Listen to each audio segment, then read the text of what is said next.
Magandang araw sa inyong lahat. Inaanyayahan ko kayong pakinggan ang kuwentong pinamagatang sa araw ng kasal, nag-abot ako ng tsaa sa aking biyenan. Sinadya niyang itapon ang mainit na tsaa sa akin sa harap ng mga bisita, kalmado akong umalis. Pagkalipas ng 15 minuto, nagkagulo ang pamilya ng aking asawa. Sa gitna ng isang nagniningning na 5-star hotel sa Makati, isang mapangutyang ngiti ang sumilay sa labi ng aking biyenan bago niya sinadyang itapon ang laman ng isang tasang mainit na tsaa sa aking mukha sa harap ng pagkabigla ng 400 bisita. Habang ang aking asawa ay walang emosyong sumigaw, "Lumuhod ka at humingi ng tawad kay mama ngayon din, hamak na probinsyana." Ako ay nanatiling nakatayo sa gitna ng pinakamarangyang reception hall sa buong Makati. Ang ginintuang liwanag mula sa malaking aranyang gawa sa kristal sa mataas na kisame ay bumabalot sa lahat ng bagay sa isang magarbong kislap. Ngunit bakit tila giniginaw ako hanggang sa kaibuturan ng aking mga buto? Sa labas, ang tindi ng sikat ng araw sa Maynila sa katanghalian ay parang nanunupok. Ngunit dito sa loob, ang puso ng mga tao ay higit pa sa lamig ng taglamig sa Baguio. Ngayon, ang araw ng kasal namin ni Marco. Tiningnan ko ang suot kong damit pangkasal. Ito ay isang wedding gown na personal kong pinili mula sa isang simpleng paupahan sa Divisoria. Ang halaga ng renta ay 5,000 piso lamang. Simple ito, walang mga mamahaling bato, walang mahabang belo na nakakalat sa sahig, at tila nalulunod sa gitna ng napakagarbong lugar na ito. Sa paligid ko, naririnig ko ang tunog ng mga kupita na nag-uumpugan, ang bulungan at tawanan ng mahigit 400 bisita, mga taong kabilang sa alta sosyedad, mga kasosyo sa negosyo na maingat na inimbita ng pamilya ni Marco upang ipagmalaki ang kanilang katayuan. Sa loob ng 3 taon, namuhay ako sa ilalim ng pagkukunwaring ako ay isang mahirap na ulila, isang hamak na accountant upang makahanap ng isang tunay at wagas na pag-ibig.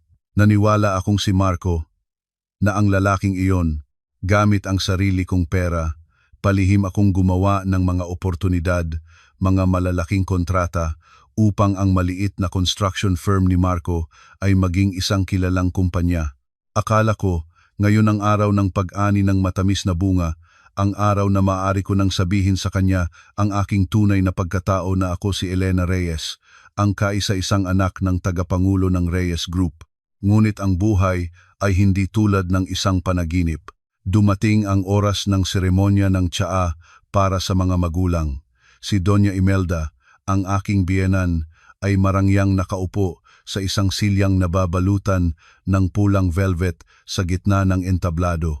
Suot niya ang isang itim na terno na gawa sa velvet na may burda ng mga agila at sampagita gamit ang gintong sinulid.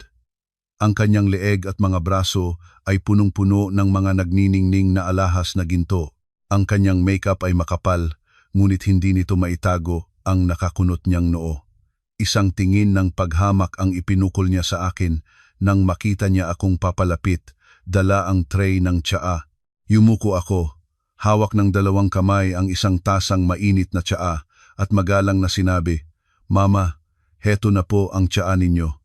Hindi ito agad kinuha ni Doña Imelda. Tiningnan muna niya mula ulo hanggang paa ang aking lumang sapatos na may takong at pagkatapos ay ang aking murang damit pangkasal. Ang kanyang tingin ay matalim na parang patalim, tumatarak sa aking kaluluwa na may purong pag-aalipusta. Ngumisi siya, isang ngiting mapanghamak. "Tingnan mo nga ang sarili mo, mukha kang katulong kaysa sa isang nobya, hindi ba? Tunay ngang napakamalas ng pamilyang ito na makakuha ng isang dagang bukid na tulad mo." Pagkasabi niyon, iniabot niya ang kanyang kamay na tila ba kukunin ang tasa, ngunit sa sandaling dumampi ang kanyang daliri sa gilid nito, bigla niyang iwinasiwas ang kanyang kamay. Blag!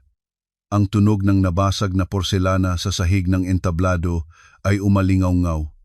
Kasabay nito, ang mainit na tsaa ay tumalsik diretso sa aking mukha at leeg. Ang matinding hapdi ay agad kong naramdaman na halos ikahilo ko. Kusa nang tumulo ang aking mga luha, ngunit kinagat ko ng mariin ang aking labi upang hindi makagawa ng anumang ingay. Agad na namula ang manipis na balat sa aking leeg. Ang buong bulwagan ay natahimik at 400 pares ng mata ang nakatuon sa entablado. Nakatayo lang ako roon, tulala, habang ang tsaa ay tumutulo mula sa aking buhok pababa sa aking pisngi. Hindi ako makapaniwala sa nangyayari. Ang aking biyenan, sa pinakamahalagang araw sa buhay ng kanyang anak, ay gumawa ng ganito kalupit na bagay sa harap ng napakaraming bisita. Tumayo si Doña Imelda at itinuro ako habang sumisigaw, "Tingnan ninyo, ganyan siya kaburara. Kahit isang tasa ng tsaa para sa kanyang biyenan ay hindi niya maiabot ng maayos, paano pa niya magagampanan ang mga tungkulin sa bahay ng mga Garcia? Isang probinsya ng walang modo, balak mo ba akong saktan?" Tumingin ako kay Marco, umaasang makakita ng proteksyon mula sa asawang pinag-alayan ko ng buong pagmamahal. Si Marco ay nakatayo sa tabi ko. Ang kanyang mamahaling itim na suit ay nagpapatingkad sa kanyang kakisigan at tagumpay. Ngunit ang tingin na ipinukol niya sa akin ngayon ay malamig at estranghero na nakakatakot. Hindi man lang siya lumapit para tingnan ang paso sa aking leeg o tulungan man lang ako. Kumunot ang noo ni Marco at ang kanyang boses, bagamat mababa, ay puno ng autoridad na umalingaw-ngaw sa mikropono. "Elena, ano bang ginagawa mo? Hindi mo ba alam kung anong araw ngayon at gumagawa ka ng gulo? Lumuhod ka at humingi ng tawad kay mama ngayon din. Huwag mong ipahiya ang pamilya namin." Ang puso ko ay parang pinipiga. Lumuhod? Pinapaluhod niya ako sa harap ng lahat ng taong ito? Samantalang ako ang biktima. Ako ang nasabuyan ng mainit na likido sa mukha. Sa sandaling iyon, si Liza, ang personal na sekretarya ni Marco at ang itinalaga ni Doña Imelda na maging abay ko, ay mabilis na lumapit mula sa likuran. Kumuha siya ng panyo at nagkunwaring maingat na pinupunasan ang mantsa sa aking damit, ngunit ang kanyang kamay ay palihim na kumurot ng malakas sa aking braso na nagdulot ng matinding sakit, at pabulong siyang nagsalita, sapat lang para marinig naming tatlo na may halong pang-iinis. "Ate Lena, umayos ka nga. Si Kuya Marco ay isang malaking direktor na ngayon. Kung gagawa ka ng eksena, sino pang makikipagnegosyo sa kanya? Lumuhod ka na at humingi ng tawad kay Doña Imelda bago ka papaalisin at pauwiin sa probinsya para magtanim ng kamote." Tiningnan ko si Liza, pagkatapos ay si Marco, at sa huli ay ang nagtatagumpay na mukha ni Doña Imelda. Sa loob ng 3 taon, tiniis ko ang paghuhugas ng pinggan at pagwawalis ng sahig.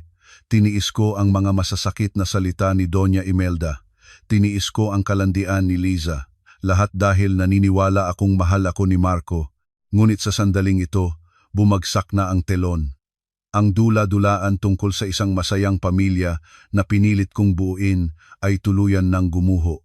Sa kanilang mga mata, ako pala ay isang probinsyanang sinuwerte lang na makahanap ng gintong baka, isang palamunin na dapat marunong kumilos at yumuko.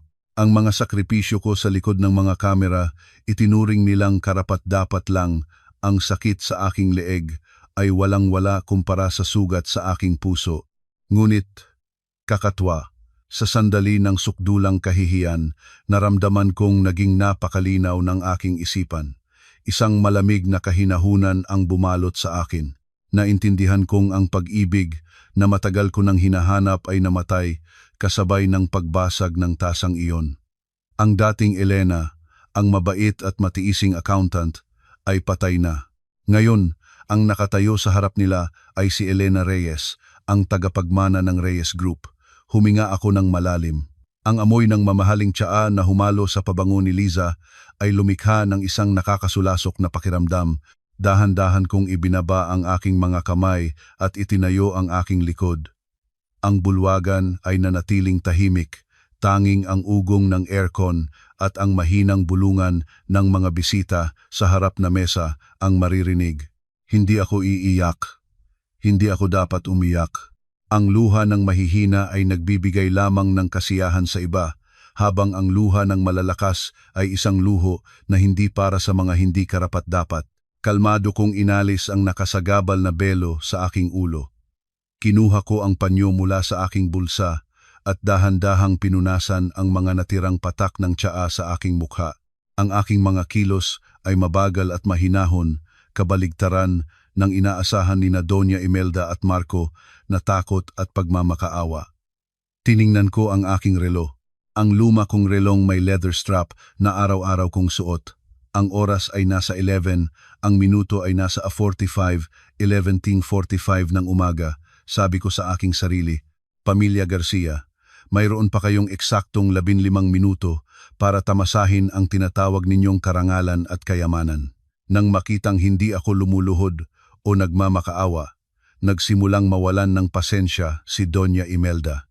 Nagpamewang siya at ang kanyang matinis na boses ay muling umalingaw-ngaw. Bingi ka ba, babae? Sinabi ng asawa mo na lumuhod ka at humingi ng tawad sa akin, bakit nakatayo ka pa rin dyan? Talagang hindi ka tinuruan ng mga magulang mo ng tamang asal. Lumapit din si Marco, hinawakan ng mahigpit ang aking pulso na halos bumaon ang kanyang mga kuko sa aking balat. Elena, huwag mo akong piliting gumamit ng dahas. Maraming importanteng kasosyo dito ngayon. Gusto mo bang sirain ang karera ko? Lumuhod ka. Tumingin ako ng diretsyo sa mga mata ni Marco. Ang aking mga mata na dati ipuno ng kahinahunan at pagsunod, ngayon ay may lamig at autoridad na naging sanhi upang si Marco ay bahagyang matigilan at lumuwag ang kanyang pagkakahawak.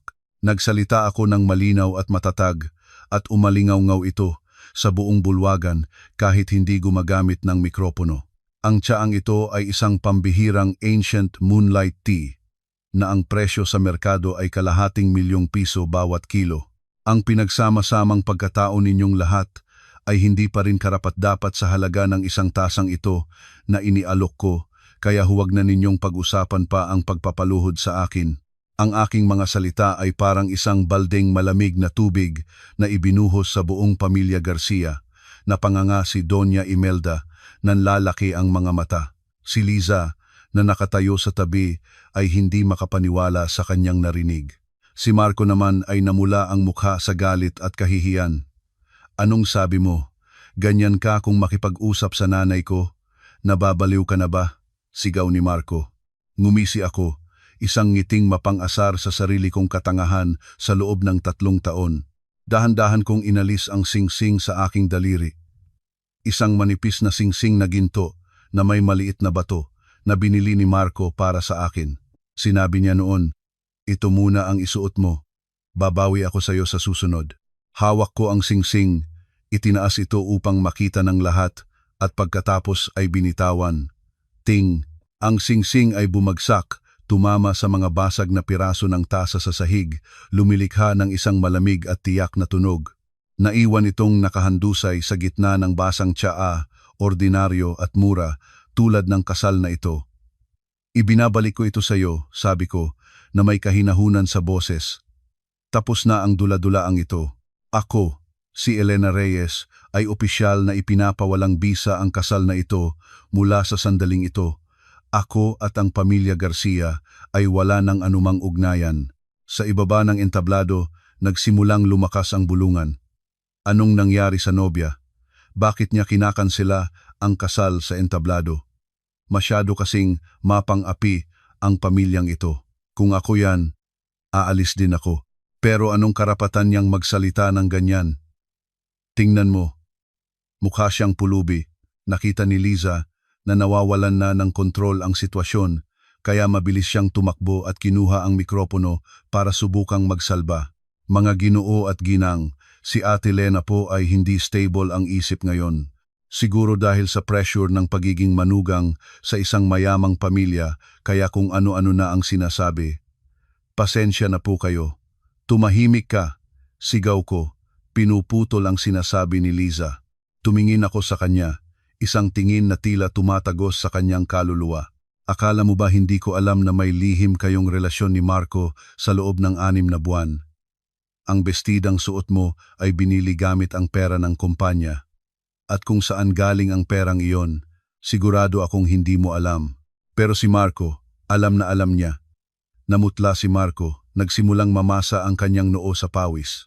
Hindi niya maintindihan kung bakit ang kanyang mabait at probinsyang asawa ay biglang nag-iba, naging matalas at nakakatakot. Akma siyang susugod para takpan ang bibig ko. Ngunit sa sandaling iyon, ang malakas na tunog mula sa kampana ng Manila Cathedral sa di kalayuan ay umalingaw-ngaw. Bong, bong, 12 ng tanghali. Dumating na ang itinakdang oras. Tapos na ang 15 minuto nila. Umatras ako ng isang hakbang. Ipinagkrus ang aking mga braso at tiningnan si Marco at Doña Imelda na may awa. Ihanda ninyo ang inyong mga sarili. Katatapos ko lang magsalita nang ang cellphone sa bulsa ni Marco ay sunod-sunod na tumunog. Kasabay nito, ang telepono ni Doña Imelda na nasa handbag na hawak ni Liza at pati na rin ang cellphone ni Liza ay sabay-sabay na nagring. Ang magulong tunog na iyon ay bumasag sa tensyonadong katahimikan, nagbabadya ng isang napakalakas na unos na babagsak sa pamilya Garcia sa gitna mismo nitong marangyang kasalan. Ang walang tigil na pagring ng mga cellphone ay lumikha ng isang nakabibinging konsyerto ng pangamba. Kumunot ang noo ni Marco, inis na kinuha ang kanyang telepono. Balak niya sanang patayin ito para harapin muna ako, ngunit nang makita niya ang pangalan ng tumatawag sa screen, biglang nagbago ang kanyang mukha. Numero iyon ng direktor ng pananalapi ng Reyes Group, ang kanilang pinakamalaking kasosyo, ang nag-iisang nagmamay-ari ng kapital na bumubuhay sa proyekto nilang high-end na subdibisyon. Dali-daling sinagot ni Marco ang tawag, ang kanyang tono ay nagbago ng 180 degrees, naging sunod-sunuran at sipsip. Hello? Hello po, Sir David. Opo, nasa kasal ko po ako. Ano po ang maipaglilingkod ko sa inyo? Nakatayo lang ako roon, nakakrus ang mga braso. Habang pinapanood siya, isang bahagyang ngiti sa aking labi. Hindi ko alam kung ano ang sinabi sa kabilang linya, pero nakita ko ang mukha ni Marco na mula sa galit na pula ay naging puting-puti na parang papel, ang kanyang mga labi ay nanginginig at nauutal. Paanong nangyari yon? Bawiin ang pondo. Sir, kumalma po kayo. May pinirmahan na po tayong kontrata, di ba? Anong probisyon po ang nilabag namin? Sir David, binitawan ni Marco ang kanyang kamay, halos mahulog ang telepono. Tumingin siya sa akin nang may pagtataka, pagkatapos ay kay Doña Imelda, ang kanyang mga mata ay puno ng matinding pagkalito. Ang Reyes Group, kinansela nila ang kontrata, binawi lahat ng bilyon-bilyong pisong pamumuhunan. Ngayon din, bulong ni Marco. Ang boses ay nanginginig sa takot. Bago pa man makabawi si Marco, ang telepono ni Doña Imelda na hawak ni Liza ay muli ring nag-vibrate ng malakas. Kinuha ito ni Doña Imelda at sumigaw, "Sino ba tong tumatawag sa oras na to? Nakakainis." Ngunit pagkatapos lamang ng ilang salita, si Doña Imelda ay napahawak sa silya para hindi matumba. Ano? I-freeze ang mga ari-arian. Bakit? Maayos ang aming negosyo. Pekeng mga dokumento ng pautang. Anong sinasabi nyo? Nambibintang kayo. Ididemanda ko kayo. Sigaw niya sa telepono, ngunit ang tanging sagot na natanggap niya ay ang walang katapusang tut-tut. Tumingin siya sa kanyang anak. Ang kanyang mukha ay kasing putla ng papel. Marco, tinawagan ako ng bangko. I-freeze daw lahat ng account natin. Sabi nila, pinaghihinalaan ang kumpanya natin ng pandaraya sa pananalapi. Gumamit daw tayo ng peking dokumento para makautang. Gusto rin nilang irimata ang mansyon natin sa Forbes Park. Anong nangyayari, anak? Sa puntong ito, nagsimula ng magkagulo ang bulwagan. Ang mga bisita ay hindi mga tanga. Sila ay mga veteranong negosyante. Nang marinig nila ang mga salitang bawiin ang pondo, i-freeze ang ari-arian, pandaraya, agad nilang naintindihan na ang barkong nagngangalang Garcia Construction ay palubog na. Ang telepono ni Liza ay nagring din. Pagkatapos niyang sumagot, namutla ang kanyang mukha at lumingon kay Marco. Kuya Marco, tumatawag ang mga subcontractor. Nabalitaan daw nilang malapit ng malugi ang kumpanya kaya papunta na sila sa opisina para magprotesta. Sabi nila, kung hindi natin mababayaran ang mga materyales ngayong hapon, wawasakin nila ang opisina. Sunod-sunod na masamang balita ang dumating na parang mga tsunami na nilunod ang pagmamataas ng pamilya Garcia. Si Marco ay nakatayo sa gitna ng entablado, pinagpapawisan ng husto, basa na ang kanyang sando sa ilalim ng mamahaling suit. Tumingin siya sa paligid para humingi ng tulong, ngunit tanging mga tingin ng awa at pag-iwas ang kanyang natanggap. Isang direktor ng bangko na nakaupo sa VIP table ang tumayo, inayos ang kanyang kurbata at malamig na sinabi sa kanyang katabi, "Uwi na tayo. Mukhang sunod-sunod na pagkalugito. Baka madamay pa tayo." Mapagkamalan pang kasabwat ng mga manloloko, siya ang nanguna sa pag-alis, na sinundan ng isang alon ng mga bisitang nagmamadaling tumayo at umalis. Ang mga taong kanina lang ay nakikipagkamay at bumabati kay Marco bilang isang batang talentadong negosyante ay ngayon ay walang lingon-likod na tumalikod. Ang tunog ng mga silyang hinihila, ang mga nagmamadaling yapak ay lumikha ng isang magulo at kahiya-hiyang eksena. Nang makita ni Doña Imelda na paalis na ang mga bisita, nataranta siyang tumakbo pababa, hinawakan ang braso ng isang kaibigang madalas niyang kasama sa simbahan. "Mare, huwag ka munang umalis. Kumain muna tayo. Nakahanda na ang pagkain, hindi lang to pagkakaunawaan." Tinabig ng kaibigan ang kamay ni Doña Imelda, pinagpagan ang kanyang damit na parang may dumikit na dumi. "Ay, naku, Mare, may importante pa akong lakad. Ang pamilya nyo. Tinatawagan ng bangko dahil sa panloloko. Ayokong madamay diyan. Tabi, uuwi na ako." Sa loob lamang ng 10 minuto, ang malawak at marangyang bulwagan ay biglang naging hungkag at malamig.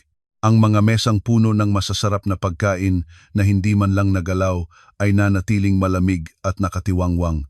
Ang natira na lamang ay ang pamilya ni Marco, si Liza, ang mga naguguluhang staff ng hotel, at ako.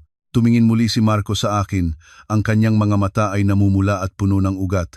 Ang takot at desperasyon ay naging matinding galit. Sumugod siya at hinawakan ako sa kwelyo, sumisigaw, "Ikaw to! Ikaw ang nagdala ng malas sa pamilya namin, di ba? Mula nang pakasalan kita, alam ko nang may mali. Bakit sa araw pa na to nangyari ang lahat ng to? Isa kang demonyo." Tinabig ko ang kamay ni Marco, inayos ang aking damit, at tiningnan siya na may sukdulang paghamak. "Hindi mo pa rin ba naiintindihan? Marco Garcia, sa tingin mo ba bigla na lang binawi ng Reyes Group ang pondo? Bigla na lang nag-freeze ng assets ang bangko? Bigla na lang nalaman ng mga kontraktor na kailangan nilang maningil?" Humakbang ako papalapit, inilapit ang aking mukha sa kanya, ang aking boses ay kasing lamig ng yelo, lahat ng ito ay utos ko. Natigilan si Marco, napaatras at nauutal. "Anong sabi mo? Sino ka para mag-utos sa Reyes Group?" Ngumiti ako, isang ngiting puno ng misteryo at kapangyarihan. "Gusto mong malaman kung sino ako? Hayaan mong ipakita ko sa iyo ito." Tinitigan ako ni Marco, ang kanyang mga mata ay nanlalaki sa pagdududa at takot. Sa kanyang isipan, ako pa rin ang hamak na accountant na may kakarampot na sahod na nabubuhay sa awa niya. Paano ako magkakaroon ng koneksyon sa mga higanteng korporasyong iyon? Ipinasok ko ang aking kamay sa isang lihim na bulsa sa loob ng aking damit pangkasal at kinuha ang isang maliit na bagay na kulay pilak na kumikinang sa ilalim ng mga ilaw. Isa itong USB drive. Itinaas ko ang USB sa harap ni Marco. Ang aking boses ay kalmado, ngunit ang bawat salita ay may bigat. "Natatandaan mo ba, 3 taon na ang nakalipas nang ang iyong kumpanya ay nasa bingit ng pagkalugi dahil sa utang sa buwis at masamang pamamahala. Sino ang nagpuyat ng 2 buwan para ayusin ang buong sistema ng accounting para sa iyo? Sino ang nagturo sa iyo kung paano iwasan ang mga butas sa batas? Kung paano ayusin ang iyong mga utang para makakuha ka ng pautang sa bangko?" Lumunok ng laway si Marco habang bumabalik ang mga alaala. "Oo, ako nga iyon. Noong panahong iyon, inakala niyang ako ay isang matalinong empleyado na kailangan niya.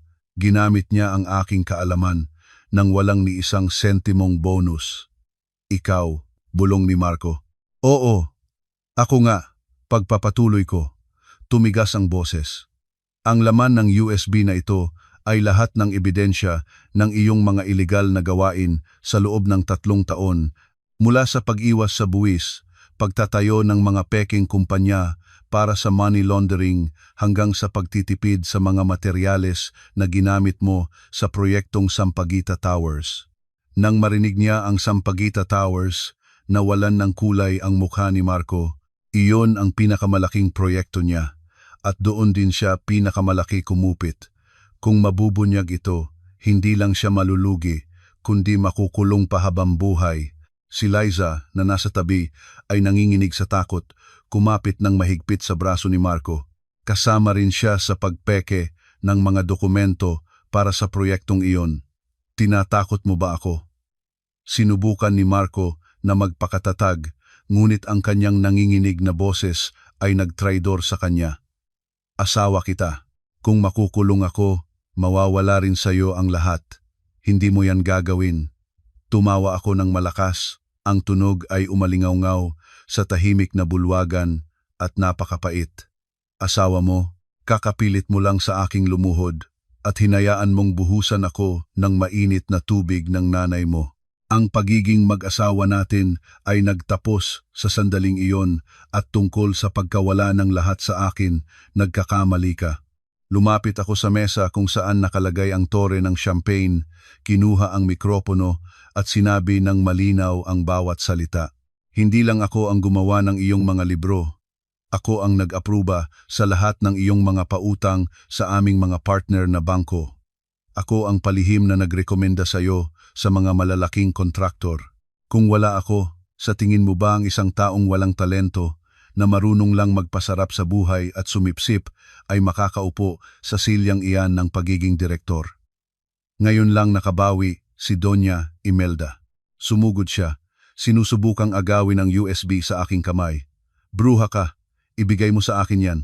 Balak mong ipahamak ang asawa mo, ang buong pamilya namin. Demonyita ka, ibigay mo sa akin.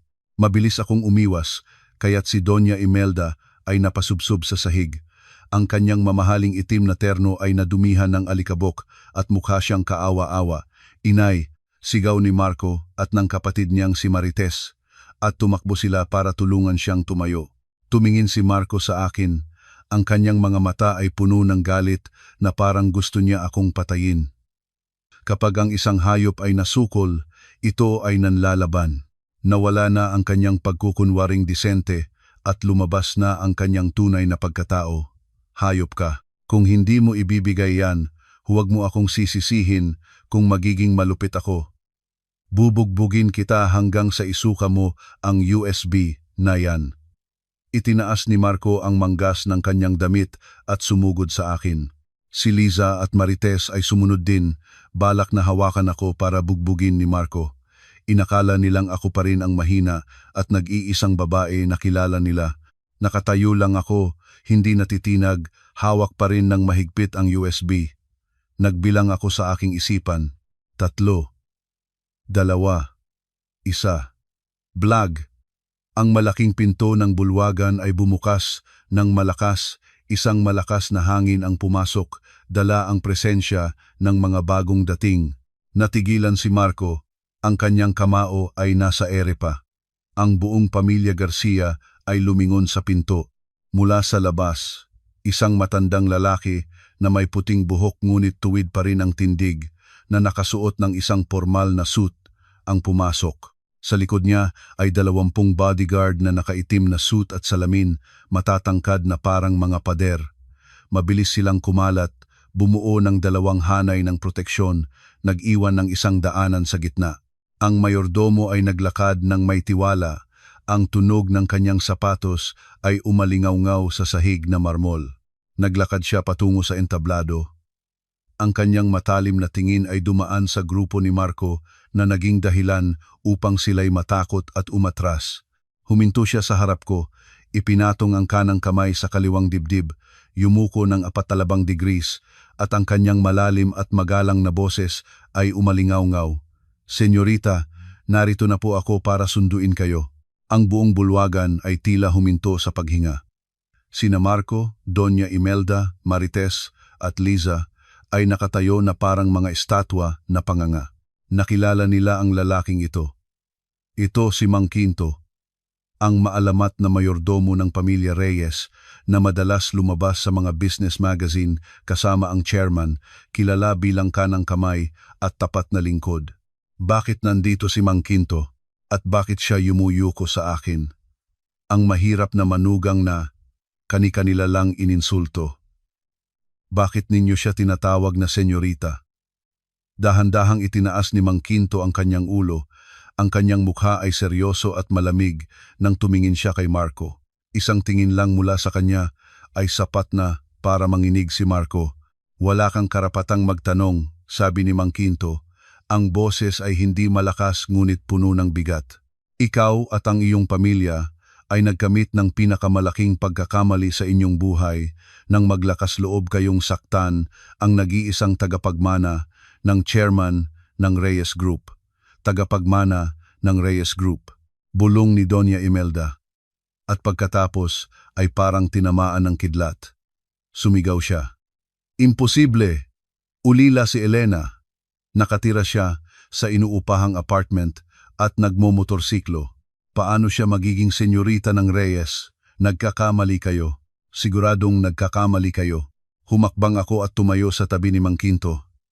Tiningnan ko si Doña Imelda at marahang sinabi, hindi po ako ulila. Inay, ang tatay ko po ay si Don Ricardo Reyes, ang chairman ng korporasyon na pinapangarap ng anak ninyong makatrabaho. Ang motorsiklo, ang maliit na apartment. Lahat iyon ay isang pagsubok lamang. At sa kasamaang palad, kayo at ang inyong pamilya ay bumagsak sa pagsubok na ito ng walang kapantay dahil sa katotohanan nang hina ang mga binti ni Marco. Napaluhod siya sa sahig. Ang minahan ng ginto na matagal na niyang hinahanap ay nasa tabi lang pala niya. At siya mismo ang nagtapon nito para sa mga walang kwentang bagay. Elena, niloko mo ako. Ungol ni Marco. Hindi kita niloko. Binigyan kita ng pagkakataon. Pero ikaw ang pumili ng landas ng katrayduran. Malamig kong sagot. Mang Quinto, nag-utos ako. 2 matipunong bodyguard ang agad na lumapit. Pinaghiwalay ang pamilya ni Marco mula sa akin, bumuo ng isang bilog ng proteksyon. Senyorita, hinihintay na po kayo ng chairman sa headquarters para sa isang emergency board meeting tungkol sa pag-aayos ng mga investment, kasama na ang pagharap sa mga pagkakamali ng kumpanya ni Marco Garcia.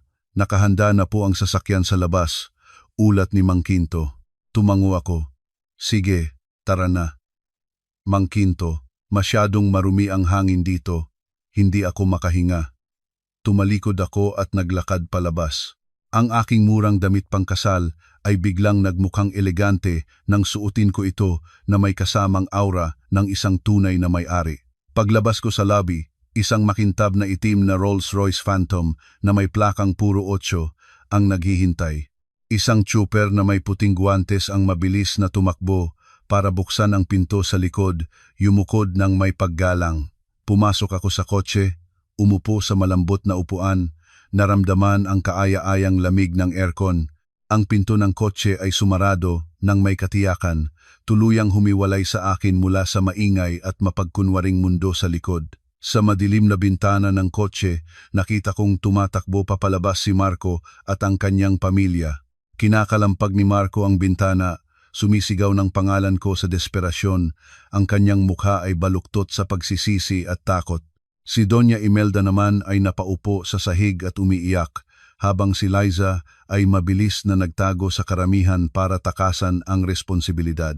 Dahan-dahang umandar ang sasakyan sa mga kalsada ng Maynila. Hindi ako lumingon kahit isang beses. Sa aking likuran, ang bagyo para sa pamilya Garcia ay nagsisimula pa lamang. At sa aking harapan, isang buong imperyo ang naghihintay na aking pamunuan. Tapos na ang laro. At ngayon, oras na para singilin ang lahat ng utang sa pag-ibig man o sa pera. Ang Rolls-Royce ay marahang dumausdos sa kahabaan ng Slex patungo sa Forbes Park sa Makati. Sa labas ng bintana, ang kalangitan ng Maynila ay nagsimulang dumilim. Ang mabibigat na itim na ulap ay nagbabadyang isang malakas na ulan ang paparating, katulad ng aking nararamdaman. Nakaupo ako sa likod, hawak ang isang tablet, at ang aking mga mata ay nakatutok sa live feed mula sa mga CCTV camera sa mansyon sa tabi ng ilog, ang lugar na sa loob ng 3 taon ay tinawag kong tahanan. Tulad ng aking inaasahan, ang pamilya ni Marco ay hindi nagsisi o sinubukang iligtas ang kanilang dangal, ang kanilang sakim at mababang pagkatao ay lumabas agad nang magsimulang lumubog ang barko. Sa kamera ng sala, nakita kong nagmamadaling pumasok si Marco. Ang kanyang eleganteng suit ay gusot na, ang kurbata ay maluwag na nakasabit sa kanyang leeg. Dumiretso siya sa bakal na kaha de yero na nakatago sa likod ng isang malaking oil painting. Ang kanyang mga kamay ay nanginginig habang pinipindot ang password. Ngumisi ako. Ang password na iyon ay pinalitan ko na kagabi gamit ang smart home system. 3 beses na sinubukan ni Marco at ang kaha de yero ay umingay ng isang nakabibinging alarma bago tuluyang mag-lock. Sa galit, sinuntok niya ang pader, sumisigaw ng mga salitang hindi ko marinig, ngunit sa kanyang bibig, sigurado akong mga pinakamasasamang mura iyon. Desperado na sa kaha de yero, kinuha ni Marco ang kanyang telepono at mabilis na nag-swipe. Sinusubukan niyang mag-login sa bank account ng kumpanya para ilipat ang natitirang pera sa ibang bansa. Ngunit walang silbi, Marco. Ang utos na i-freeze ang mga ari-arian mula sa bangko ay epektibo na mula pa kaninang 10,000 ng tanghali. Kahit 1 sentimo ay hindi na niya mailalabas. Nakita ko siyang ibinato ang telepono sa sofa, hinawakan ang kanyang ulo at ginulo ang kanyang buhok na puno ng gel. Sa isa pang anggulo ng kamera sa master bedroom, si Doña Imelda at ang aking hipag na si Marites ay kumikilos na parang mga magnanakaw. Hinalughog nila ang aking aparador. Pinulot ni Doña Imelda ang lahat ng aking alahas sa ibabaw ng tokador. Kahit na ang mga ito ay mga murang alahas lamang na binili ko para bumagay sa aking karakter bilang isang mahirap na asawa. Ngunit sa kanyang mga matang sakim, lahat ng kumikinang ay ginto at diamante. Si Marites naman ay walang pakialam sa mga peking alahas. Kinuha niya ang lahat ng aking mga mamahaling bag na itinago ko sa isang lihim na kompartimento. Mga limited edition na Hermes at Chanel na binili ko gamit ang sarili kong pera bago ako ikasal at hindi ko kailanman nagamit sa harap nila. Nagningning ang mga mata ni Marites na parang mga ilaw ng kotse. Pinagsiksikan niya ang mga bag sa isang malaking maleta. Si Liza, ang walang hiyang sekretarya, ay nasa kusina at sinusubukang tanggalin ang mamahaling imported na coffee maker na nagkakahalaga ng daan-daang libo. Nahirapan siyang tanggalin ang saksak, kaya kinuha niya ang kutsilyo para sa karne at marahas na pinutol ang kable. Pinatay ko ang tablet, huminga ng malalim para pigilan ang galit na namumuo sa aking dibdib. Sa loob ng 3 taon, nag-alaga ako ng ahas sa aking bahay. Umaasa akong mababago ko sila sa pamamagitan ng aking kabutihan. Ngunit ang tanging natanggap ko ay pananamantala at walang katapusang kasakiman. Huminto ang sasakyan sa harap ng mansyon. Si Mang Quinto, na nakaupo sa harap, ay lumingon sa akin. Ang kanyang boses ay malalim ngunit puno ng autoridad. "Senyorita, nandito na po tayo. Kararating lang din po ng mga abogado at ng sheriff." Tumango ako, inayos ang aking damit. Ang aking tingin ay naging kasing lamig ng yelo. "Buksan niyo na ang gate, Mang Quinto. Oras na para maglinis ng basura." Ang mabigat na bakal na gate ay dahan-dahang bumukas. Ang marangyang sasakyan ay pumasok sa bakuran, sinundan ng 2 van na puno ng mga bodyguard at legal staff. Bumaba ako ng sasakyan. Ang hangin mula sa ilog Pasig ay malakas na umihip, nagpatangay sa aking mahabang buhok. Naglakad ako papasok ng sala kung saan si Marco ay nakaupo, tulala. Ang tunog ng aking takong sa marmol na sahig ay umalingaw-ngaw sa buong bahay. Itinaas ni Marco ang kanyang ulo. Nang makita niya ako, isang bahagyang pag-asa ang sumilay sa kanyang mga mata na agad namang napalitan ng galit. Tumayo siya at sumugod sa akin. "May gana ka pang bumalik dito?" Buksan mo ang kahadeyero. Nasaan ang pera ko? Bakit nakalock ang mga account ko? Ang aking mga bodyguard ay mabilis na humarang, itinulak si Marco pabalik sa sofa. Nakakrus ang aking mga braso, tiningnan ko siya na may paghamak. Pera mo? Kailan ka pa nagkaroon ng sarili mong pera? Sa sandaling iyon, narinig ang ingay mula sa itaas. Si Doña Imelda at Marites ay tumatakbo pababa, bitbit ang mga maleta at bag. Nang makita ako, sumigaw si Doña Imelda. Ayan na pala ang bruha. Tawagan mo ang bangko at ipa-unfreeze ang account ng asawa mo. Kung ayaw mong mapahamak, ibigay mo ang susi ng kahadiyero. Kukunin ko lang ang pera ko para sa pagtanda at palalayain na kita. Tiningnan ko ang mga gamit na kanilang pinagkukuha at isang sukdulang pagkasuklam ang naramdaman ko. Hanggang sa huling sandali, iniisip pa rin nilang sila ang may kapangyarihan na ako pa rin ang mahirap na manugang na kailangang sumunod sa kanila. Sa tingin ninyo, bumalik ako rito para makipag-ayos. Ngumiti ako ng mapait. Bumalik ako rito para palayasin kayo sa bahay ko. Ang aking mga salita ay nagdulot ng katahimikan sa buong sala. Nanlaki ang mata ni Doña Imelda at pagkatapos ay tumawa ng malakas, isang tawang nakakabingi at baliw. Itinuro niya ako at lumingon kay Marco at Marites. Narinig niyo ba yon? Bahay niya raw. Siguro nasiraan na ng bait tong babaeng to. Ang mansyon na to ay benepisyo mula sa kumpanya para kay Marco, nakapangalan sa kanya. Anong karapatan mong sabihing bahay mo? To. Sinubukang tumayo ni Marco, inayos ang kanyang damit para maibalik ang kaunting dignidad. Elena, huwag ka nang magpatawa. Nasa akin ang mga papeles ng bahay, nasa loob ng kahadiyero at pangalan ko ang nakalagay. Huwag mo nang subukang manloko. Ipinahiwatig ko sa aming abogado na si Attorney Santos na kasama ko. Siya ang abogado ng aming pamilya sa loob ng 20 taon.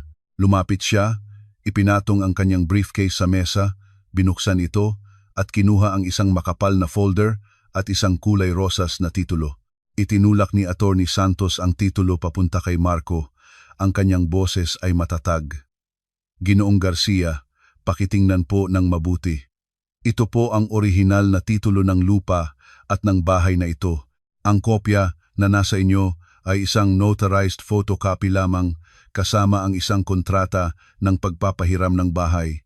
Nanginginig na kinuha ni Marco ang titulo. Binuklat niya ang unang pahina at ang pangalang Elena Reyes bilang may-ari ay malinaw na tumambad sa kanya. Binuklat niya ang sumunod na pahina. Ang petsa ng pag-issue ay 3 taon na ang nakalipas bago pa kami ikasal. Hindi. Imposible, bulong ni Marco, nawalan ng kulay ang mukha. Pero, pumirma ako sa kontrata ng pagbili. Naglipat ako ng pera. Ang pera, putol ko sa kanya. Kanino ka naglipat ng pera? Sa Anbin Real Estate, tama? Iyon ay isang subsidiary ng Reyes Group. At ang perang inilipat mo ay galing sa akin. Ipinasok ko sa account mo bilang bonus para maramdaman mong matagumpay ka. Sa madaling salita, ginamit mo ang pera ko para bilhin ang bahay ko, pero ang legal na proseso ng paglipat ng pangalan ay hindi kailanman natapos. Ang kontratang pinirmahan mo ay isang promise to sell na may mga kondisyon, at ang kondisyon ay dapat kang maging tapat sa loob ng 5 taon. Nilabag mo ang kondisyong iyon sa 2nd taon pa lang. Binitawan ni Marco ang titulo. Naintindihan na niya ang lahat. Ang kanyang posisyon bilang direktor, ang kanyang kotse, ang mansyong ito lahat ay inayos ko para subukin siya at napakagaling niyang gumanap sa papel ng isang taksil. Nang makitang dehado ang anak, sinunggaban ni Doña Imelda ang titulo, binuklat-buklat na parang gustong punitin.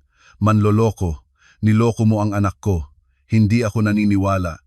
Ididemanda kita. Malamig na sinabi ni Attorney Santos. Sige po, magdemanda kayo.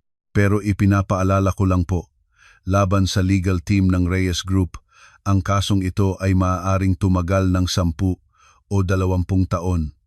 Sa ngayon, legal na si Miss Reyes ang nag-iisang may-ari ng bahay na ito. Kayo ay illegal na naninirahan dito. Si Liza, na kanina pa tahimik sa isang sulok, ay dahan-dahang nagtangkang tumakas. Tigil, sigaw ko. Hinarangan siya ng mga bodyguard. Natakot si Liza at lumingon. Miss, Liza, kasama ka rin sa kuwentong ito. Huwag ka munang umalis. Tiningnan ko silang apat. Binibigyan ko kayo ng eksaktong 30 minuto.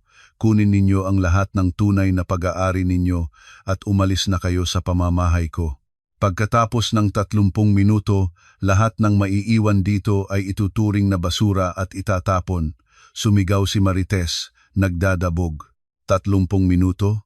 Paano namin maililigpit lahat ng gamit namin? Masyado ka namang mapang-api. Tiningnan ko ang aking relo at nagsimulang magbilang. 29 na minuto. Ang tensyon sa sala ay parang isang lubid na malapit ng maputol. Tiningnan ako ni Marco na may puot, ngunit alam niyang wala siyang magagawa. Nagngingit-ngit siyang lumingon at sumigaw, Inay, Marites, ano pang tinitingnan ninyo diyan? Magligpit na kayo. Bilis. Nagkagulo ang pamilya. Ang tunog ng mga yabag at mga gamit na nagbabagsakan ay lumikha ng isang magulong eksena. Umupo ako sa sofa, kalmadong nagsalin ng tsaa at ninamnam ang sandali ng pagbagsak ng mga taong sakim. Mabilis na lumipas ang 30 minuto. Binitbit nila ang mga maleta na puno ng damit at sapatos. Si Doña Imelda ay nagmumura habang naglalagay ng gamit, habang hinihila ni Marites ang isang malaking maleta. Sa pagmamadali ay nasagi niya ang isang mesita at ang isang antigong banga na regalo sa akin ng aking ama ay nahulog. Blag. Ang tunog ng pagbasag ay umalingaw-ngaw. Ang mga piraso ng banga ay kumalat sa sahig. Napakunot ang aking noo. Iyon ay isang banga mula pa noong 15 siglo. Ang halaga nito ay hindi matatawaran. Sa kasalukuyang merkado, nagkakahalaga ito ng hindi bababa sa 25 milyong piso. Namutla si Marites. Hindi ko sinasadya. Luma namang banga yan. Kasabay nito, bumaba si Doña Imelda mula sa itaas, may hawak na gunting.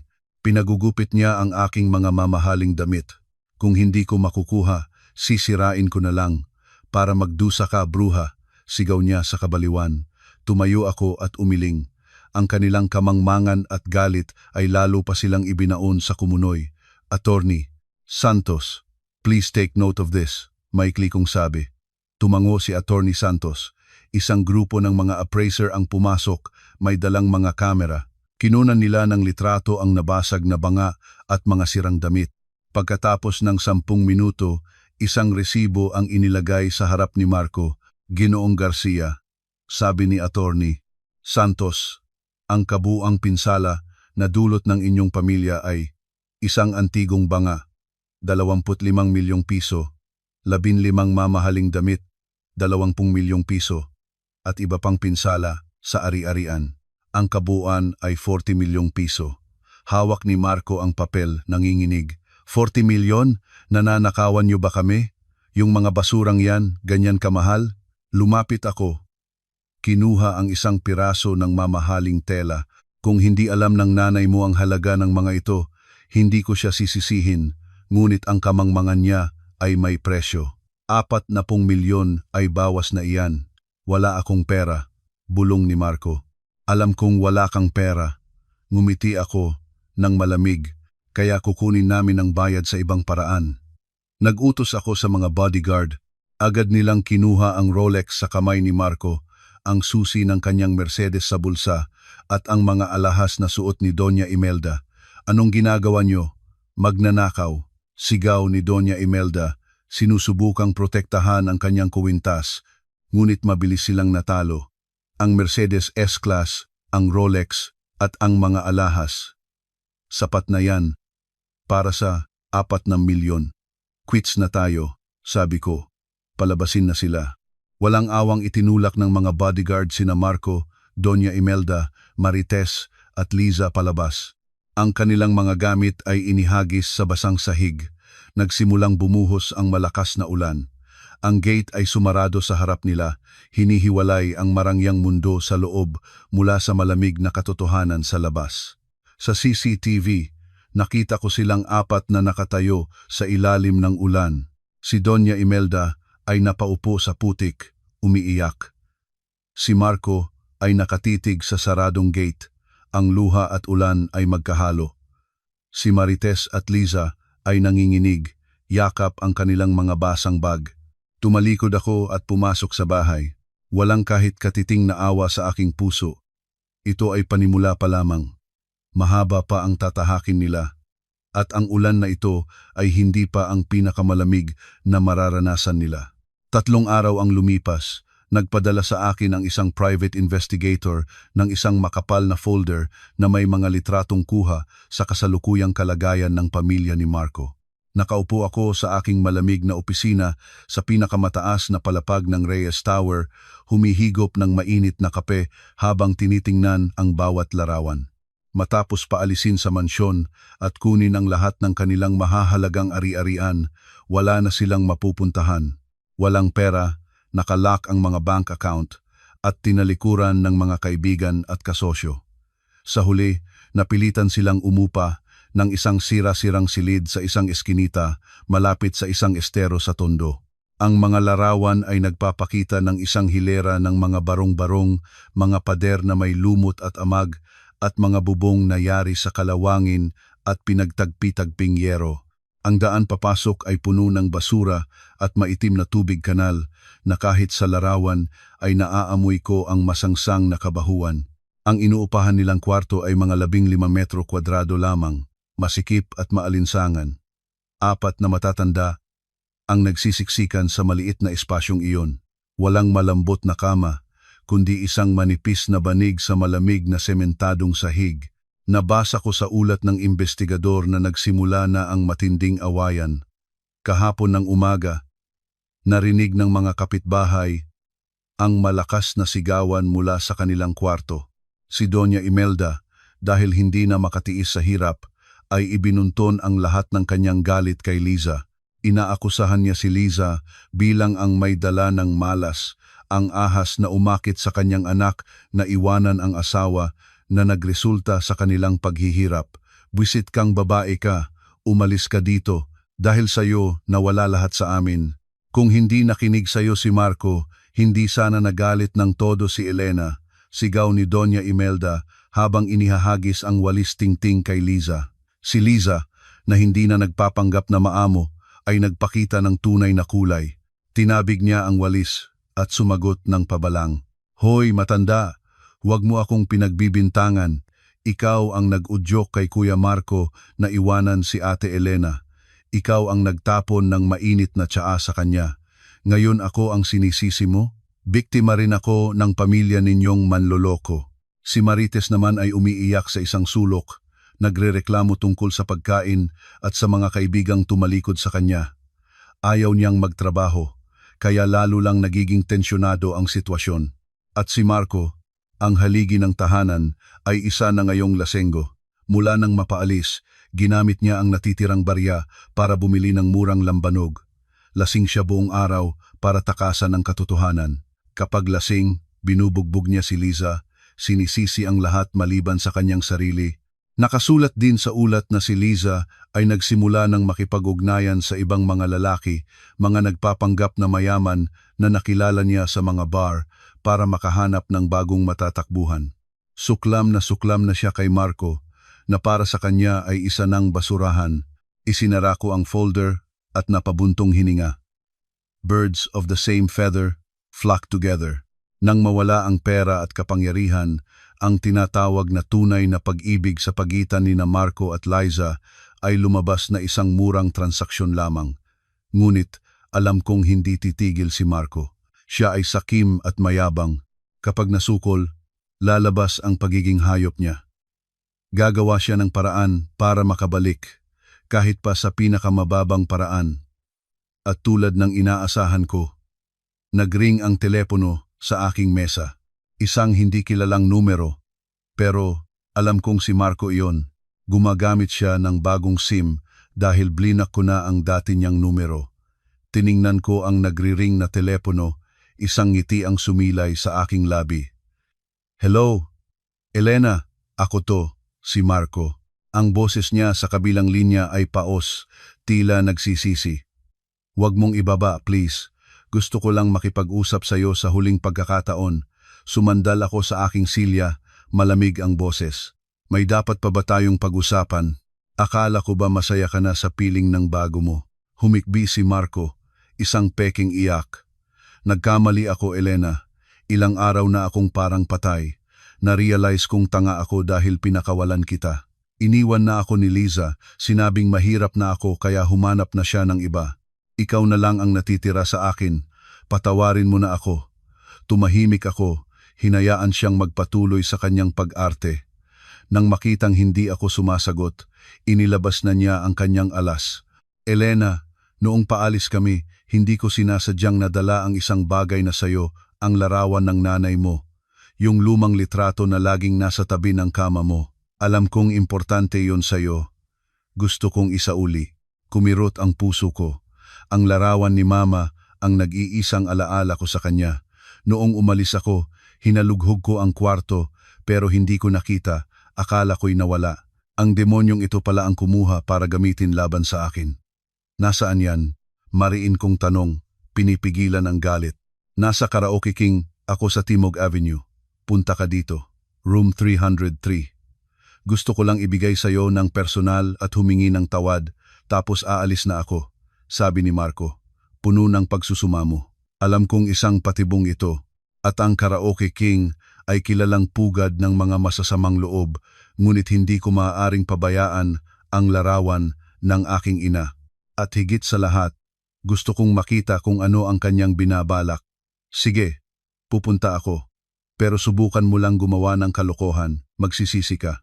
Ibinaba ko ang telepono at agad na tinawagan si Mang Quinto. Mang Quinto, ihanda ang sasakyan at mga bodyguard. Nasa Karaoke King si Marco, hawak niya ang larawan ni Mama. Naiintindihan ko po, senyorita. Papalibutan ko na po ang lugar agad. Kalmadong sagot ni Mang Quinto. Isang oras ang lumipas, naroon na ako sa Karaoke King. Isang gusaling puno ng kumikinang na ilaw at maingay na musika. Pagpasok ko, sinalubong ako ng amoy ng sigarilyo at murang pabango. Dumiretso ako sa room 303.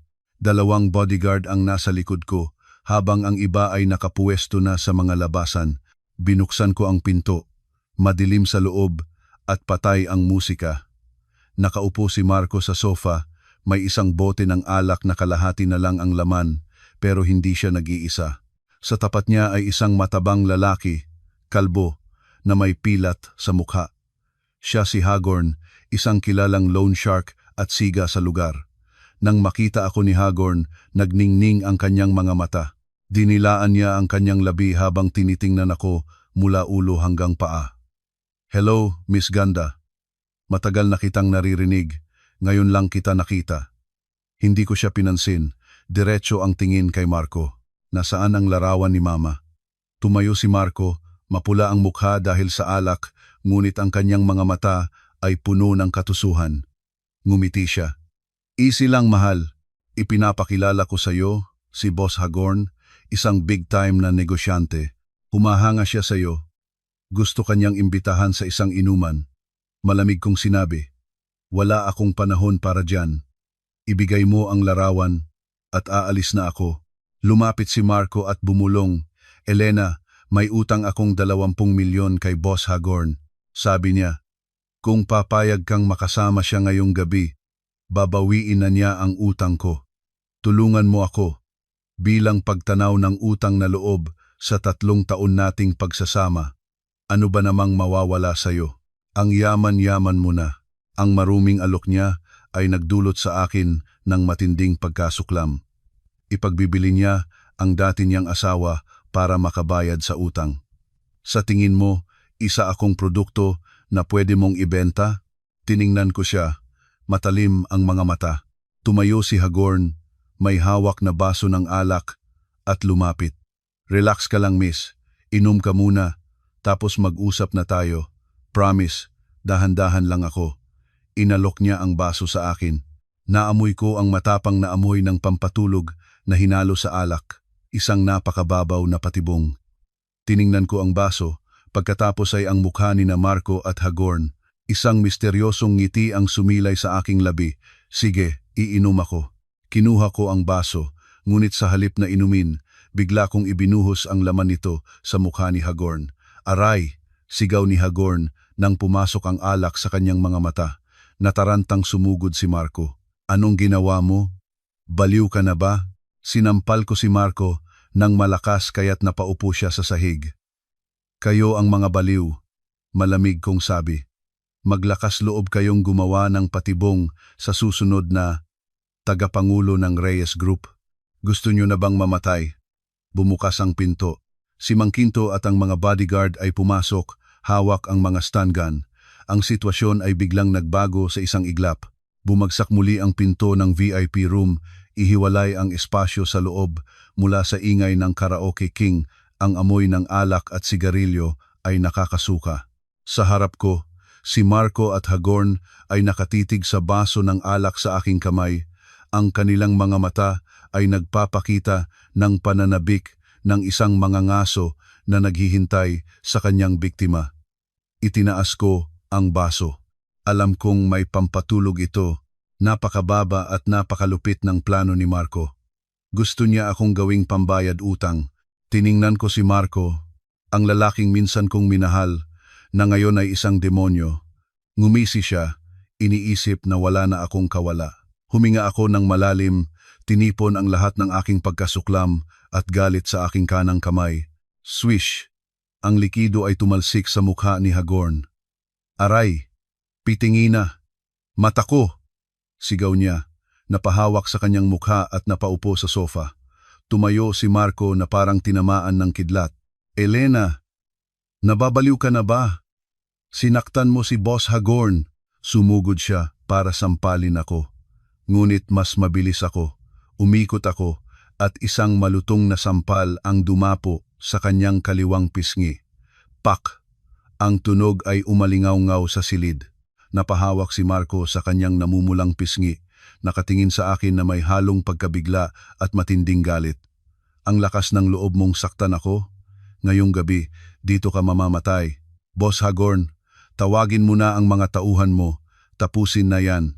Si Hagorn naman, bagamat namumula at humahapdi pa rin ang mga mata, ay dahan-dahang nakabangon. Kinuha niya mula sa kanyang likuran ang isang makinang na balisong at sa isang mabilis na kumpas, lumabas ang matalim na talim nito. Lumapit siya sa akin, puno ng pagbabanta ang kanyang mga mata. Putngina kang babae ka, gusto mo na talagang mamatay. Lalaslasin ko yung maganda mong mukha para makita natin kung mayabang ka pa. Umatras ako ng isang hakbang, ngunit nanatiling tuwid ang aking likod. Alam kong dumating na ang sandali. Hindi ko na kailangang makipagtalo pa sa mga basurang ito. Kasabay ng kanyang pagsugod, biglang bumukas ng malakas ang pinto ng VIP room. Isang napakalakas na sipa ang nagpatalsik sa makapal na kahoy na pinto na tumama sa pader at lumikha ng isang nakakatakot na ingay. Pumasok si Mang Quinto. Kasunod ang 6 na piling-piling bodyguard na nakaitim na suit. Kumilos sila na parang mga anino at sa isang iglap ay kontrolado na nila ang buong silid. 2 matipunong bodyguard ang mabilis na lumapit. Isa ang pumilipit sa braso ni Marco patalikod, habang ang isa naman ay itinutok ang isang stun gun sa leeg ni Hagorn. Ibaba mo ang patalim, kung ayaw mong masunog, yang balat mo, sumunod ka, sigaw ng bodyguard. Natigilan si Hagorn. Bilang isang veteranong kriminal, alam niya ang mga patakaran sa mundo ng mga siga. Nakita niya ang kasuotan at kilos ng mga taong ito. At alam niyang hindi sila mga ordinaryong security guard, kundi isang profesional na grupo. Dahan-dahan niyang binitawan ang balisong na bumagsak sa sahig. Lumapit ako at kinuha ang larawan ng aking ina na nasa ibabaw ng mesa. Mabuti na lamang at nakalaminate ito, kaya hindi nabasa ng alak. Maingat ko itong pinunasan gamit ang aking panyo at inilagay sa aking bag. Pagkatapos, lumingon ako sa 2 bihag. Si Marco ay nakaluhod na sa sahig. Ang mukha ay nakasubsob sa maruming karpet. Si Hagorn naman ay nakatayo pa rin, humihingal at ang kanyang mga mata ay palingalinga, naghahanap ng matatakasan. Sino kayo? Alam niyo ba kung sino ako? Huwag niyo akong subukan. Teritoryo ko tong buong Timog Avenue. Pagbabanta ni Hagorn, sinusubukang iligtas ang natitirang katiting na dangal. Ngumiti ako at lumapit sa kanya. Ang ilaw sa silid ay tumama sa isang maliit na pin na nakakabit sa aking damit. Isa itong maliit na pin na may hugis ng bulaklak ng sampagwita, nagawa sa mamahaling platino, at may isang pambihirang asul na diamante sa gitna. Tingnan mong mabuti, bago ka magsalita, sabi ko. Itinuturo ang pin.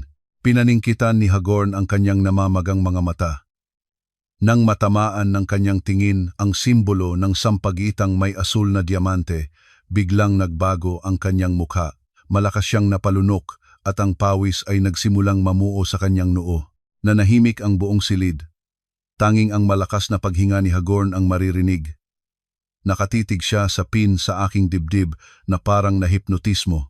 Ang kanyang mga mata, na kanina'y puno ng bagsik, ngayon ay nanlalaki sa sobrang takot. Nakilala ni Hagorn ang simbolong iyon.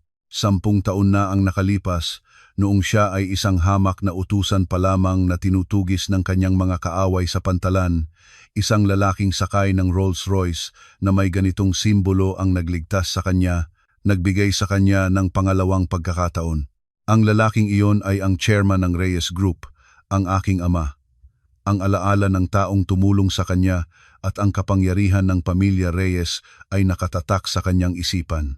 Ang simbolong ito ay natatangi para lamang sa mga pinakamahalagang miyembro ng pamilya ng chairman. Biglang nanghina ang mga binti ni Hagorn. Walang pumilit sa kanya, pero kusa siyang napaluhod sa sahig. Ang kanyang kalbong ulo ay yumuko ng husto. Ang kanyang noo ay halos tumama na sa dulo ng aking sapatos na may takong, "Senyorita, patawad po. Hindi ko po alam na kayo ay mula sa pamilya Reyes. Parang awa nyo na, patawarin nyo po ako," nanginginig na sabi ni Hagorn. Si Marco, na nakasubsob pa rin sa sahig, ay nagtaka sa kanyang nakita. Hindi niya maintindihan kung bakit ang isang kilabot na tulad ni Hagorn ay lumuluhod sa akin, ang babaeng minamaliit niya bilang isang probinsyana. "Boss Hagorn, anong ginagawa mo? Accountant lang yan. Bakit ka natatakot diyan? Tumayo ka at tapusin mo na siya," sigaw ni Marco. Nang marinig ni Hagorn ang boses ni Marco, para siyang nakahanap ng mapagbubuntunan ng kanyang takot at galit.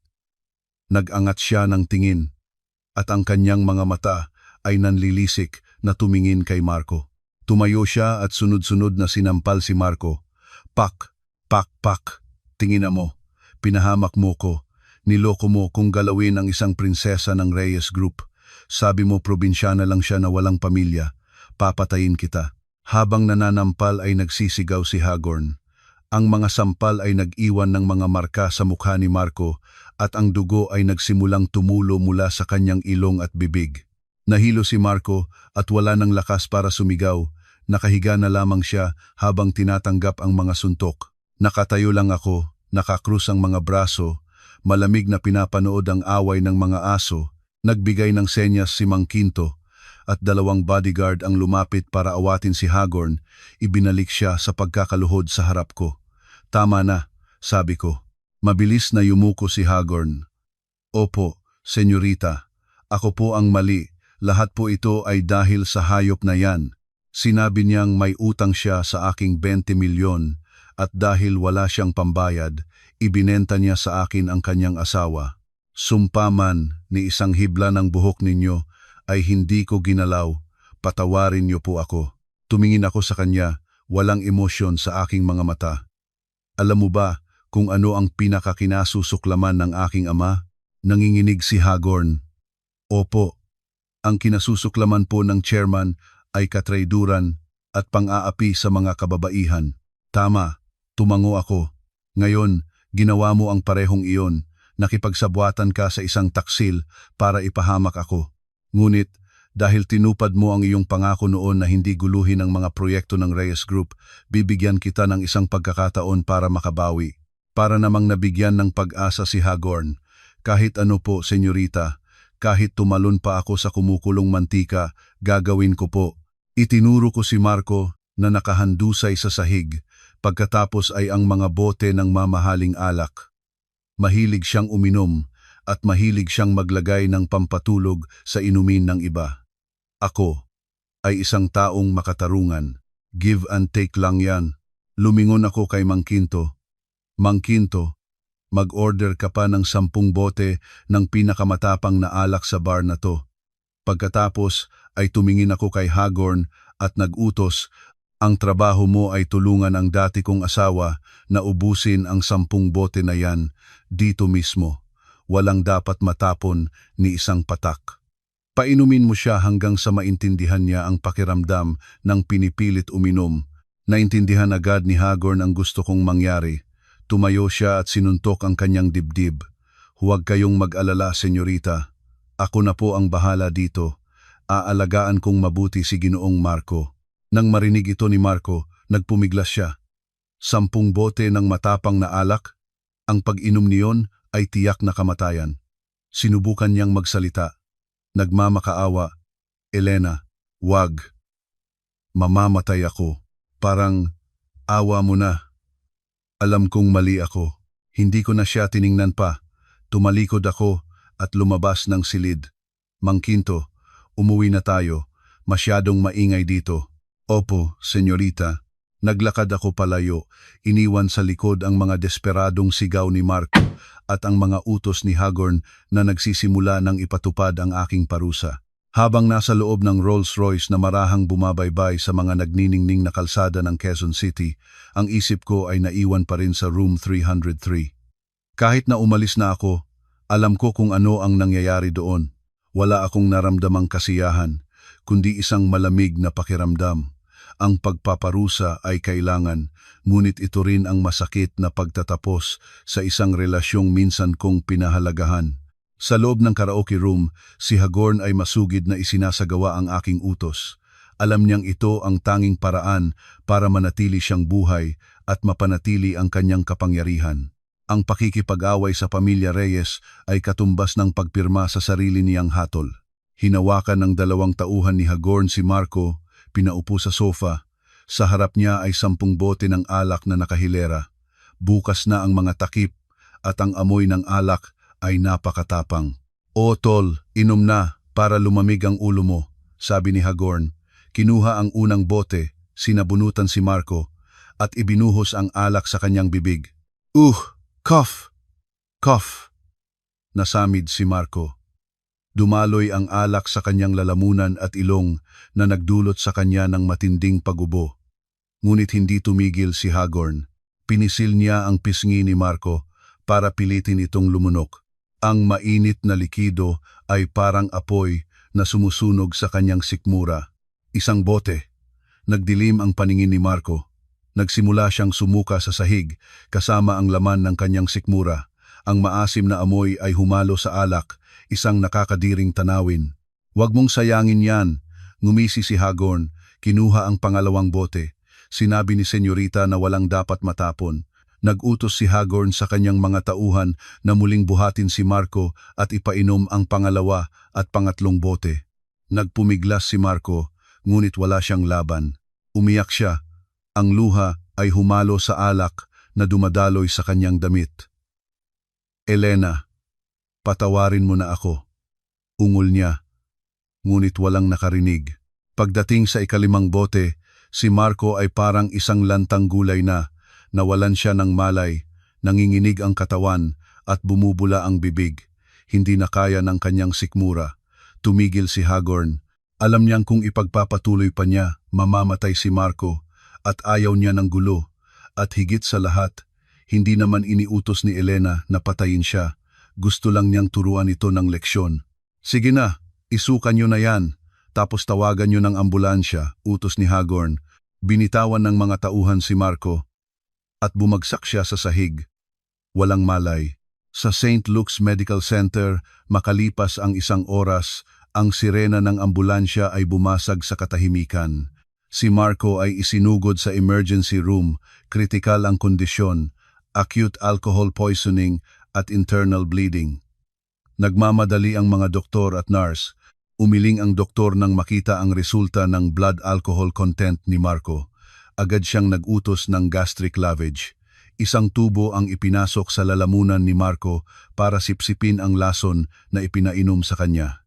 Sa labas ng ospital, walang kahit isang kamag-anak. Si Doña Imelda at Marites ay nasa kanilang sira-sirang kwarto pa rin, walang baterya ang telepono. Si Liza naman ay matagal nang tumakas. Si Marco ay nag-iisang nag-aagaw buhay, pinagbabayaran ang kanyang kasakiman at kalupitan. Kinaumagahan, nang tumama ang sikat ng araw sa bintana ng kanyang silid, nagising si Marco.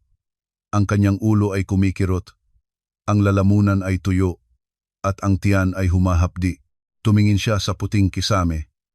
Naamoy ang amoy ng ospital. Buhay pa siya, ngunit alam niyang ang buhay niya mula ngayon ay mas masahol pa sa kamatayan. Nagkasala siya sa mga siga at sa Reyes Group. Nawala sa kanya ang lahat. Nakahiga sa kama, tumulo ang luha ni Marco. Ngunit hindi ito luha ng pagsisisi, kundi luha ng kawalan ng pag-asa at takot sa madilim na hinaharap na naghihintay sa kanya. 8:00 ng umaga, Lunes, sa headquarters ng Reyes Group, ang tensyon sa inampung palapag, kung saan matatagpuan ang boardroom, ay ramdam na ramdam.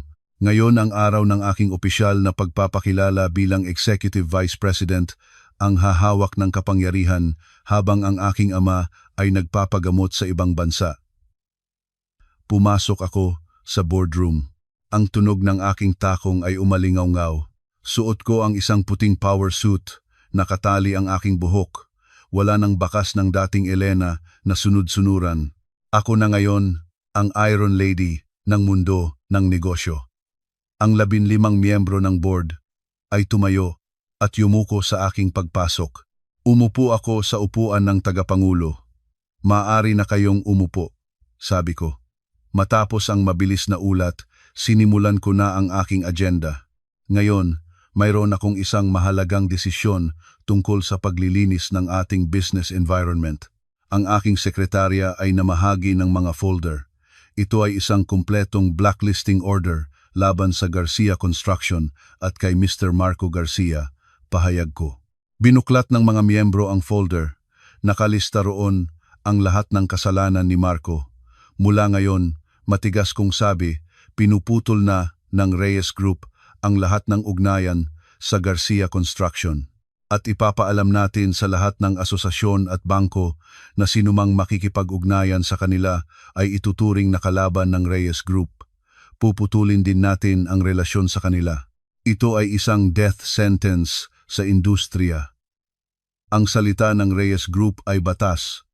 Kapag napasama ka sa blacklist, tapos ka na. Walang magbebenta sa kanya, walang magpapautang, at walang magbibigay ng proyekto. Isang matandang direktor ang nagsalita, Senyorita, hindi po ba masyadong mabigat yan? Asawa niyo pa rin po siya. Tiningnan ko siya ng diretso. Tinatanggal ko ang isang cancer, hindi ako naghihiganti. Tumahimik ang lahat. Naintindihan nilang ang babaeng nasa harap nila ay hindi isang spoiled na anak, kundi isang leader na marunong magdesisyon. Sumasang-ayon ako, sabi ng isang miyembro. Sunod-sunod silang nagtaas ng kamay.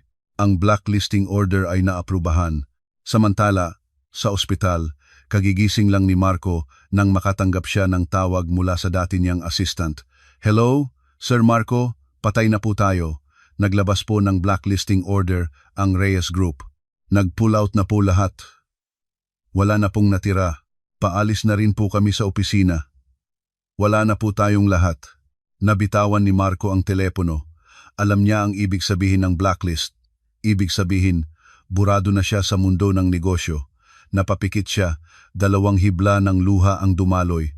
Ang karerang pinaghirapan niya na tinulungan ko ay tuluyan ng gumuho. Habang si Marco ay nasa ospital, sa sira-sirang kwarto, isang bagong plano ang nabubuo. Bumalik si Liza, hindi dahil sa pag-ibig, kundi dahil iniwan na siya ng bago niyang boyfriend matapos makuha ang pera niya.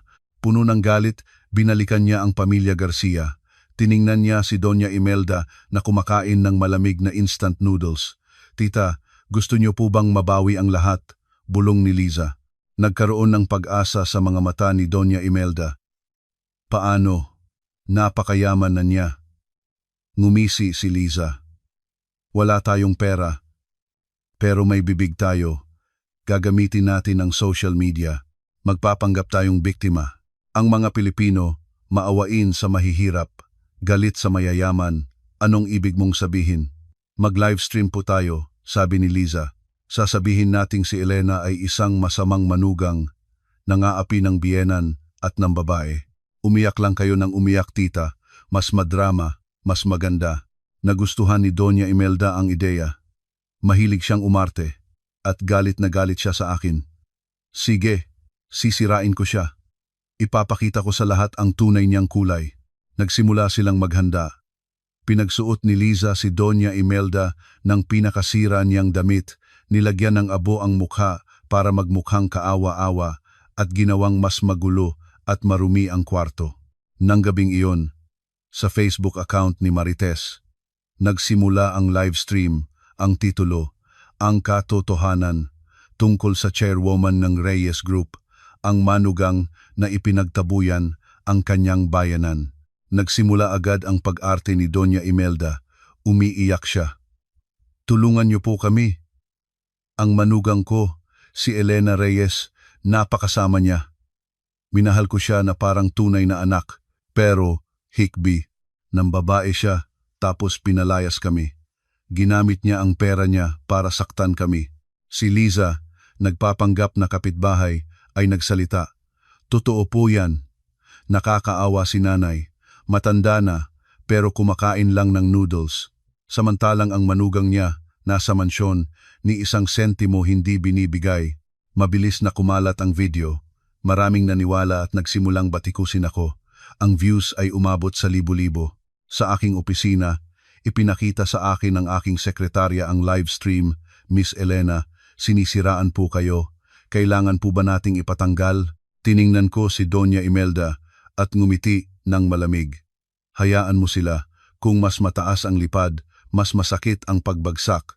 Bukas, mag-press conference ako.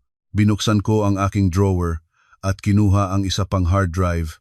Panahon na para ilabas ang mga ebidensyang hindi nila matatanggihan. Tingnan natin kung sino ang paniniwalaan ng publiko. Hayaan nating magsaya si Doña Imelda ngayong gabi dahil bukas sisikat ang araw at lalabas ang katotohanan at iyon na ang magiging katapusan nila. Martes ng umaga, sa Grand Hall ng Reyes Group, daan-daang mamamahayag ang nagtipon. Simula kagabi, ako na ang pinakamainit na paksa. Lumabas ako sa entablado, suot ang isang asul na power suit. Sinalubong ako ng mga flash ng kamera at bulungan. Kinuha ko ang remote at pinindot ang isang button. Isang malaking screen ang umilaw. Magandang umaga sa inyong lahat, malinaw kong sabi. Kagabi, nagbahagi ang pamilya ni Gning, Imelda Garcia, ng kanilang saloobin. Iginagalang ko ang kanilang karapatang magsalita. Ngunit, may karapatan din akong ilahad ang katotohanan na may kasamang ebidensya. Pinindot ko ang unang button. Lumabas sa screen ang aking bank statements sa loob ng 3 taon na may mga bilog sa mga malalaking halaga. Sa loob ng 3 taon bilang manugang, palihim kong inilipat ang kabuuang 500 milyong piso mula sa aking personal na account patungo sa Garcia Construction para iligtas ang kanilang mga proyekto. Sabi ni Gnang, Garcia, mukha akong pera. May tao bang mukhang pera na ibubuhos ang lahat ng yaman niya para sa kumpanya ng asawa? Nagulat ang lahat. Nagbago ang mga headline. Pero hindi pa iyan lahat, sabi ko. At pinatugtog ang isang audio recording. Boses ni Doña Imelda ang narinig. Nakikipag-usap sa isang manghuhula. Paano ko siya mapapirma sa isang life insurance policy kung saan kami ng anak ko ang benepisyaryo? Kung may mangyari sa kanya, habang buhay kaming magpapasasa. Nanlamig ang lahat sa kanilang narinig. At sa huli, inilabas ko ang mga video mula sa dashcam ng kotse ni Marco. Sa video, magkayakap si Marco at Liza, nagtatawanan habang pinag-uusapan ang kanilang plano na kumupit sa proyekto para sinabi pa ni Marco, kapag nakuha ko na ang pera niya, palalayasin ko na yang matandang yan at pakakasalan kita. Ayan na po ang katotohanan, sabi ko, tumingin ng diretso sa mga kamera. Nanahimik ako para protektahan ang aming pagsasama, pero inabuso nila ang aking kabaitan. Ang lahat ng ebidensyang ito ay ipinadala ko na sa NBI. Sa isang iglap, nagbago ang ihip ng hangin sa social media. Ang mga dating bumatikos sa akin ay nagsimula ng umatake sa pamilya Garcia. Ang kanilang livestream ay nawalan ng manonood at napuno ng galit na komento. Ang sampal ng katotohanan ay tuluyang nagpabagsak sa kanila. Ang kanilang inuupahang kwarto ay pinalibutan na ng mga usisero at mga pinagkakautangan. Si Marco, pagkalabas ng ospital, ay nagtatago sa isang sulok. Si Doña Imelda ay nakahiga na lang. Isinusumpa si Liza. Si Liza naman, wala nang pakialam. Tumingin siya kay Marco. Hanggang kailan ka magtatago diyan? Malapit nang dumating ang mga pulis. Gusto mo bang tumakas papuntang Cambodia? Tumingin si Marco kay Liza. Saan tayo kukuha ng pera? Bumulong si Liza. Nakalimutan mo na ba? Nasa iyo ang mga plano ng fiber-reinforced concrete na kinuha mo kay Elena. Ang kalaban nilang si Mr. Tagle ng Tagle Corp. Matagal na yang gusto. Kung ibebenta mo yan, bibigyan ka niya ng 10 milyon at tutulungan kang tumakas. Natigilan si Marco. Alam niyang iyon ay isang napakahalagang intellectual property. Kung ibebenta niya ito, para na rin niyang sinaksak sa likod si Elena, ngunit sa desperasyon, nanaig ang kanyang pagiging makasarili. Sige, kontakin mo si Mr. Tagle. Bukas ng gabi, tayo magkikita. Hindi niya alam na ang lahat ng kanyang kilos ay nasa ilalim ng aking pagmamasid. Ang teknolohiyang iyon ay matagal ko nang naipapatent at ang nakuha niya ay isang hindi kumpletong bersyon lamang. Kinabukasan, palihim na nag-impake sina Marco at Liza. Ang lugar ng kanilang pagkikita ay isang tahimik na coffee shop sa Alabang. Dumating sila ng maaga at maya-maya pa'y dumating si Mr. Tagle kasama ang 2 lalaking may bitbit na maleta. Nasaan ang pera? Tanong ni Marco. Binuksan ng tauhan ni Tagle ang maleta, puno ng tigli 500 piso. Nagningning ang mga mata ni Marco. Nasaan ang mga dokumento? Tanong ni Tagle. Ibinigay ni Marco ang briefcase. Ngunit sa sandaling hawakan ito ni Tagle, mula sa mga halaman at sa gate, lumabas ang mga pulis at mga bodyguard ng Reyes Group. Huwag kayong kikilos, pulis to. Arestado kayo sa salang pagnanakaw ng intellectual property. Sigaw ng hepe. Nanlamig sina Marco at Liza. Si Mr. Tagle ay agad na sumuko. Lumabas ako mula sa likod ng isang pulis. Tiningnan si Marco na may awa. Marco Garcia, akala mo ba hahayaan kitang kunin yan ng ganoon kadali? Ang teknolohiyang iyan ay nakapangalan sa akin. Ang ginawa mo ngayon ay sapat na para makulong ka ng hindi bababa sa 20 taon. Sumigaw si Marco habang siya ay pinupusasan. Nilinlang mo ko, Elena. Isa kang demonyo. Galit ako sayo. Si Liza ay sinubukang tumakas ngunit naharang na siya ni Mang Quinto. Tapos na. Ang kanilang kasakiman ang nagdala sa kanila sa kanilang karampatang katapusan. Ang nakakaawang itsura ni Marco habang isinasakay sa police van ang nagbigay sa akin ng hininga ng ginhawa. Isang madilim na kabanata ng aking buhay ang nagsara na dahil na rin sa mga iligal na gawain ng taong minsan kong tinawag na asawa. Matapos arestuhin si Marco, gumawa ito ng malaking ingay. Ngunit dahil sa isang magaling na abogado na kinuha ni Liza, nakapagpiyansa si Marco habang hinihintay ang paglilitis dahil umano sa hindi din na kalusugan ng isip. Isang gabi, nalaman niyang dadalo ang aking ama sa isang business gala. Nagpanggap siyang waiter at nagawang makalusot. Habang nakikipag-usap ang aking ama sa mga matataas na opisyal, biglang lumuhod si Marco sa kanyang harapan. Itay, patawarin niyo po ako. Pakiusapan niyo po si Elena na iatras ang kaso. Ang kanyang pag-iyak ay nakakuha ng atensyon ng lahat. Ang aking ama, na isang respetadong tao, ay tumingin sa kanya na may pagkasuklam. Nagkakamali ka, isa lang ang anak ko at wala siyang asawang tulad mo. Sinusunod ko lang ang aking anak. Kung sinabi niyang hindi ka karapat-dapat, para sa akin, hindi ka nag-exist. Sa sandaling iyon, bumaba ako mula sa engrandeng hagdanan, suot ang isang nagniningning na pulang bestida. Nilagpasan ko si Marco na parang basura sa daan. Security, bakit may nakapasok na estranghero dito? Tanong ko. Mabilis siyang kinaladkad ng mga guwardiya palabas. Sumigaw siya at tinawag ang pangalan ko, ngunit walang pumansin. Itinapon siya sa bangketa sa harap ng maraming tao. Ang kahihiyang ito ay mas masakit pa sa kulungan. 1 taon ang lumipas. Si Marco ay hinatulan ng 20 taong pagkakakulong. Si Liza naman ay 2 taon. Si Doña Imelda, matapos marinig ang balita at kumpiskahin ang lahat nilang ari-arian, ay na-stroke. Naging paralisado siya at hindi na makapagsalita. Napunta siya sa isang home for the aged para sa mga walang pamilya. Araw-araw, nakaupo lang siya sa wheelchair, nakatingin sa bintana, puno ng pagsisisi. Nakatayo ako sa tuktok ng Reyes Tower, tanaw ang buong Maynila.